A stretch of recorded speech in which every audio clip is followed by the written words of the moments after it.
নিচের এই ম্যাথটা আপনাদেরকে আমি সলভ করতে বলছিলাম, আপনারা কি সলভ করতে পেরেছেন? আচ্ছা, আমি এখন সলভ করে দিচ্ছি। দেখেন এখানে কি বলা আছে যে একটি ব্যাংকের 70% নারী এবং মোট কর্মকর্তার মানে কর্মচারী 70% নারী আর 60% হচ্ছে বিবাহিত। পুরুষদের মধ্যে 3/2 যদি অবিবাহিত হন, নারীদের কত ভাগ বিবাহিত, এটা আমাদের বের করতে হবে। তো আমরা ধরিলাম যে আমাদের মোট কর্মকর্তা হচ্ছে 100 জন, তার মধ্যে হচ্ছে 70% হচ্ছে নারী, তার মানে 70 জন হচ্ছে নারী, তাহলে পুরুষ হবে কতজন? 30 জন হচ্ছে পুরুষ, তাই না? আচ্ছা, এবার আসেন, দেখ এখানে বলা আছে যে আবার 60 জন, এই 60 জন হচ্ছে বিবাহিত। 60 জন কি বলেন তো? বিবাহিত।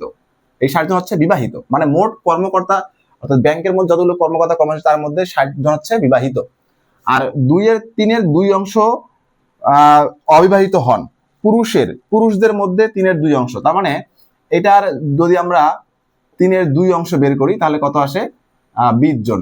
তাহলে এই 20 জন হচ্ছে অবিবাহিত, এই 20 জন হচ্ছে কি? অবিবাহিত। আর তাহলে বিবাহিত কয়জন? তাহলে 30 জনের মধ্যে 20 10 জন, তাহলে 10 জন হচ্ছে বিবাহিত।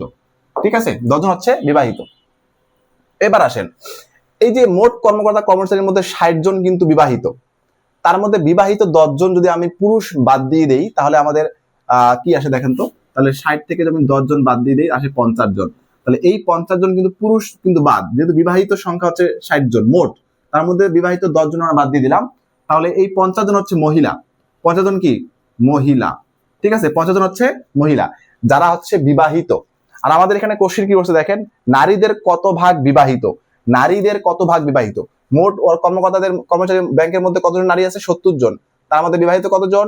50 জন। তাহলে কত ভাগ হলো বলেন তো? তাহলে আমরা লিখবো 50 হচ্ছে 70 কাটা, তাহলে হচ্ছে 5 হচ্ছে 7 ভাগ। ঠিক আছে, এটা হচ্ছে আনসার, অর্থাৎ 5/7 ভাগ হচ্ছে মহিলা বিবাহিত।